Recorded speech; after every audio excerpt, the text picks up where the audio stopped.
My apologies for the delay. I didn't mean to take up your precious time, my dear. Unfortunately, I was caught along the way by a few pedestrians who were looking for personal full-time bodyguards for their families. Quite a few good offers, but I had to pass them up for the moment. They were quite insistent, though, hence my late arrival. Well, once I let them know I had an appointment with you, they were fairly understanding and allowed me to leave. It's a service I paid for, and one you've been very punctual on completing in time. I have to respect that as best as I can. Yes, I have been looking forward to seeing it in all its glory.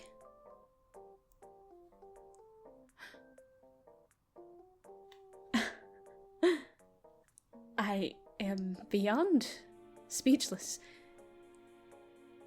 It was hard to imagine such a pelt looking as regal on anyone other than the beast itself, but it looks as though it were made for a hero. I can only hope that I can give this beast the home it deserves. Of course. I simply cannot wait to try it on. Do you have a mirror I can use? I must commend you, my dear. You have made me into the knight I have always dreamed of being. I'm nearly as stunned as I was the moment I saw you at the banquet. Though, I imagine it is because you made the garbs for yourself. Only you could truly know your own vision to bring out such loveliness. I couldn't help myself speaking to you that day. You exuded both elegance and grace. Though your passion, of course, it was clear as day to me. Well, yes. No one else wore anything as majestic as you did. No. I am only speaking of one attribute that is in no way indicative of what I think of any others you have. Though I must reiterate that my opinion on your looks is not one that I wish to divulge, publicly or privately, given that you have your own clear opinion on the matter. I'm not sure what mine would do to benefit you. I make comments on the looks of your garbs because they are a product of your work and something you take pride in. Personal appearance is not something one can completely cultivate on their own as with a skilled trade. And looks are destined to change as we age. It is something we have very little control over in the grand scheme of things. The one thing that will never change is your ability to impress and the blood that runs through your veins.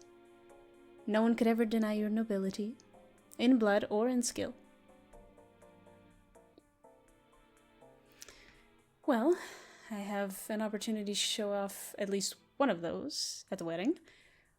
I will flaunt your work to as many guests as I can and sing your praises until even the cleaners have gone home for the day. Oh, then that makes two of us. I must apologize for taking up so much of your personal time to tailor something for yourself. Even more regal for your important affairs. Yes, I do believe I heard of the party His Majesty was planning on hosting in a few weeks. Our esteemed knight captain had mentioned using wedding plans as an excuse to not make an appearance. A certain prince might cause a scene with his bride-to-be. And Sir Summer always has some excuse as to why he'd rather be out drinking with peasants than pretending to be friends with his employers. I wouldn't mind representing our families in their place. And I would like to make an offer to you, as thanks for your time and effort. It would be my greatest honor to act as escort to you as extra payment. I was not aware that I had taken so much of your time away from your preparation for the event that I would offer to serve you that evening as compensation.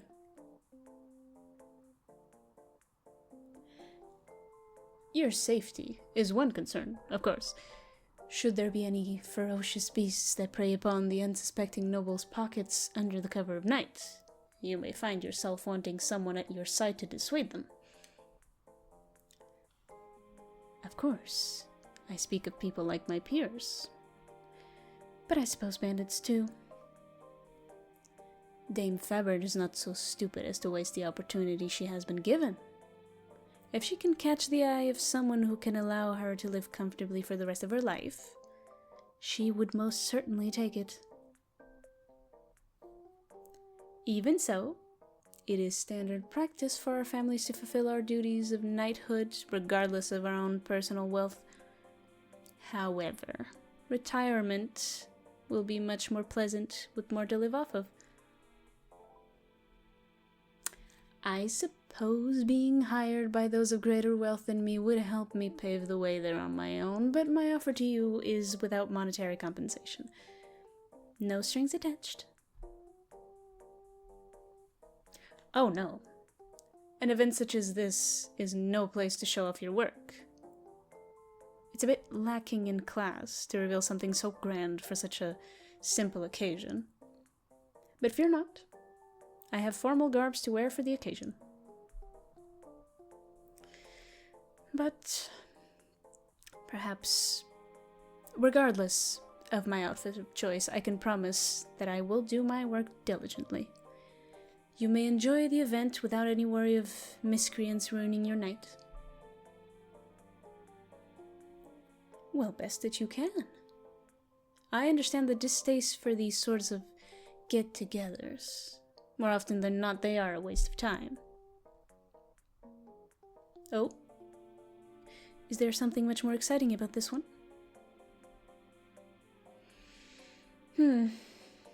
Productive, then. At least in the terms of what you expect, yes? Marriage is quite the milestone. Finding a suitable partner can be a challenge, even if the opportunity presents itself. I've seen it with my own eyes. You must have your own expectations, yes? Regarding the outcome for you? Please don't let past experiences influence your perception of the future. I mean, to make any more assumptions, but I believe there is always a chance for success. Though, maybe I shouldn't get your hopes up in case my words come back to bite me. I mean only to lighten the mood so that you don't start off the night with any preconceived notions of ensured failure. I will do even more on the day of if you would have me be your escort. Yes, it would be a great honor. Then it is settled. I will be present an hour before we leave, or possibly two to make up for my lateness today. I included a bit extra for future occasions if necessary, in case I need to spare a moment to speak with you. For important matters, of course.